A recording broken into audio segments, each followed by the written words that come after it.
Selamat pagi, selamat siang, selamat malam dimanapun Anda berada. Perkenalkan, nama saya Dewi Marta Elmiati dengan nomor NRP 5023211037. Dibimbing oleh Pak Saifuddin akan menjelaskan mengenai dinamika partikel. Nah, jadi sebelum masuk ke dinamika partikel, apa sih gaya itu? Jadi gaya adalah tarikan atau dorongan yang didapatkan dari luar benda yang dapat membuat benda bergerak semakin bergerak lebih cepat, benda yang bergerak menjadi terdiam, dan benda yang bergerak menjadi berubah arah.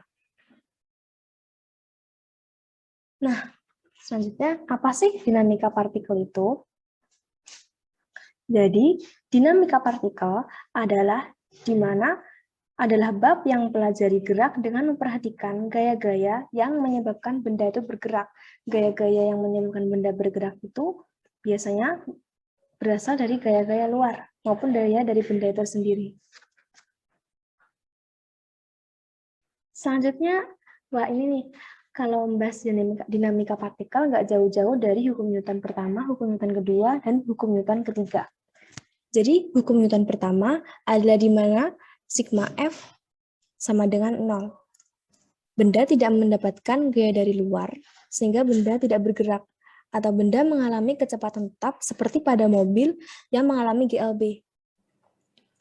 Hukum Newton kedua, dengan persamaan, sigma F sama dengan massa kali percepatan.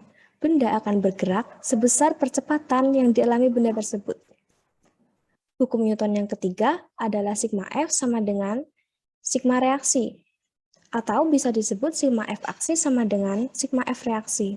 Seperti pada contoh pesawat yang terbang, pesawat akan memberikan aksi berupa A, dan tanah sebagai landasan akan memberikan reaksi yang sama berupa A pula. Nah, ini nih faktor-faktor yang mempengaruhi dinamika partikel. Yang pertama adalah gaya gesek. Gaya gesek ini adalah gaya yang memiliki arah yang berlawanan dari gaya yang diberikan benda tersebut. Gaya gesek ini dibagi menjadi dua macam, yaitu gaya gesek statis dan gaya gesek kinetis. Nah, gaya gesek statis dan gaya gesek kinetis dipengaruhi oleh mu K dan mu S. Yang kedua adalah gaya normal dan gaya berat. Gaya normal dan gaya berat ini biasanya dipengaruhi oleh sudut awal gaya diberikan. Yang ketiga adalah gaya tegang tali. Yuk kita lihat contohnya. Selanjutnya, langsung latihan soal aja yuk. Jadi, sebuah balok berat 300 Newton ditarik dari bidang datar dengan gaya yang bersudut sebesar θ, di mana cos θ sama dengan 3/5 dari bidang horizontal. Apabila koefisien kinetis dan statisnya 0,4 dan 0,5, gaya gesek kinetiknya sebesar 72 Newton, berapakah besar percepatan balok dan gaya gesek balok tersebut? Kita langsung aja yuk menentukan berapa gaya gesek dan percepatannya.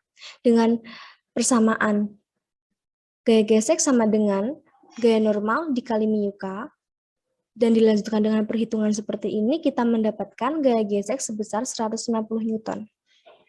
Nah, sedangkan kedua, untuk menentukan percepatannya, kita menggunakan hukum Newton kedua, di mana percepatan sama dengan sigma F per massa. Jadi dari ini kita mendapatkan percepatan sebesar 18/30 meter per sekon kuadrat. Pada saat benda masih diam, gaya yang kita berikan kepada benda masih kurang dari gaya statis benda tersebut.